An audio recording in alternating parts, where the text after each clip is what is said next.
Thank you for joining us again on the Book of Mormon, the Atonement and the Last Days YouTube channel. Today we're looking at 1 Nephi chapter 4 verses 2 and 3. Therefore let us go up, let us be strong like unto Moses, for he truly spake unto the waters of the Red Sea, and they divided hither and thither, and our fathers came through out of captivity on dry ground, and the armies of the Pharaoh did follow and were drowned in the waters of the Red Sea. Now behold, ye know that this is true, and ye also know that the angel has spoken unto you. Wherefore can ye doubt? Let us go up, and the Lord is able to deliver us, even as our fathers, and destroy Laban, even as the Egyptians.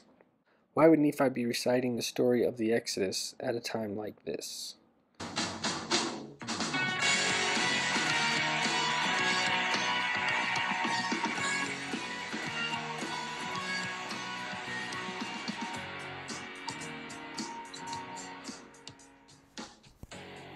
Alright, this is something that was discovered by Don Bradley while he was writing the book The Lost 116 Pages. There was actually an interview done by Fayette Latham with Joseph Smith Sr. about what was being translated in the Book of Mormon during the process. And much of what he told Fayette Latham came from what we believe is the 116 lost pages. And one of the things that he said was, in this story that begins in the Book of Mormon, Lehi, the author, sends his sons back to the city to get the plates. And when his son arrives in the city, it is at night, and the citizens are having a great feast, and we're all drunk. Now, Fayette Latham gets a lot of things that we can verify in his account right. So we can't completely write off everything, but he does forget some details of some things. So we have to take it all with a grain of salt, but this is kind of new information that he's giving us about this feast. So let's look at what this could possibly be, and if this helps kind of fit some of the pieces of the puzzle together. What time of year is it? So Finnegan surmises that Zedekiah was placed on the throne at the beginning of the Jewish regal year, which would be Rosh Hashanah. This would be in the fall. His first official year as king for religious purposes wouldn't begin until Nisan the following year, which is in the spring.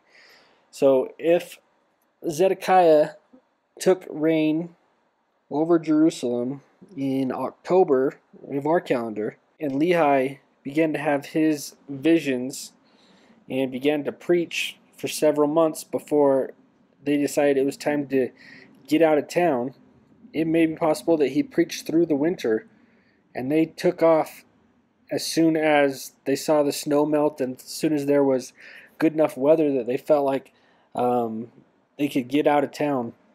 This would put them in the spring. Now, it is also interesting that they see a river of continually running water. So if this is the springtime, they'd have a ton of runoff that would be going on at the time. So this would kind of fit the model that we're kind of talking about. If it is spring and he goes back, what festival or feast would they be having? The Passover feast. If they're having the Passover feast, what are some clues that might help us understand that other than Fayette Latham saying it?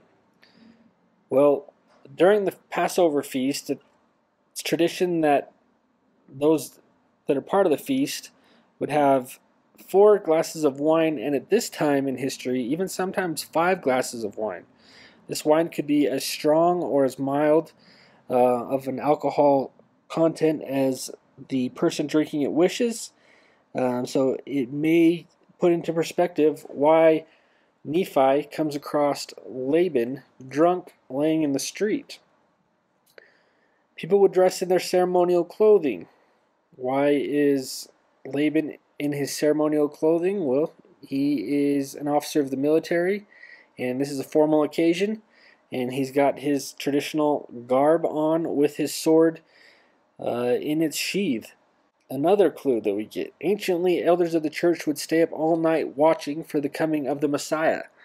We found out from the Book of Mormon that Laban had been staying up in council with the elders of the church. Some other things that you might want to think about is, as Nephi asks for the plates to be retrieved, there's not much questioning of this going on. Well, it would make sense for them to want to read from the plates from the Torah during the Passover. So they go to get the plates for what they believe is Laban, which is actually Nephi. It all makes sense to them why they would want to read from the Torah. What is the most common tradition during the Passover? Well, the most common tradition during the Passover would be to recite the Exodus story. And Nephi, throughout the Book of Mormon and throughout the narrative, makes it clear and very plain that they were following the law of Moses almost to a T. And there's many situations where we read about it, that they continue to follow and keep the law of Moses. And this would be one of the traditions, the cultures, of keeping the law of Moses and keeping the Passover would be reciting the Exodus story. So what does Nephi do just before entering the gates to go retrieve the plates? Well, if it's Passover, he can't let Passover go by without reciting the story of the Exodus, and he does so to his brothers just before going to get the plates inside the city walls. All right, why does this matter? Well, not only is it a really cool idea that potentially, and what I believe is probably, was a Passover feast going on inside the walls of Jerusalem, but if that's the case, why wasn't it explained more in the book? Well, one of the top signs of a lie or a fictional account is someone over-explaining something. If Joe Smith was writing in a historical fiction, I feel like this would be line 1 of chapter 4 would be then Passover was going on. And so now we're fitting all these things into Passover because he's already coming at it from a perspective if he knows it's Passover.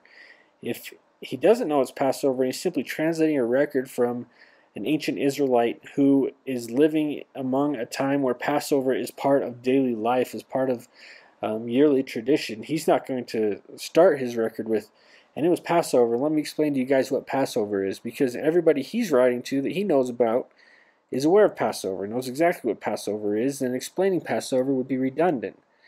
So, to me, this is further evidence of the truthfulness of the Book of Mormon, the fact that it isn't explicitly written in the book that this is Passover, but we have all these context clues that Passover was going on.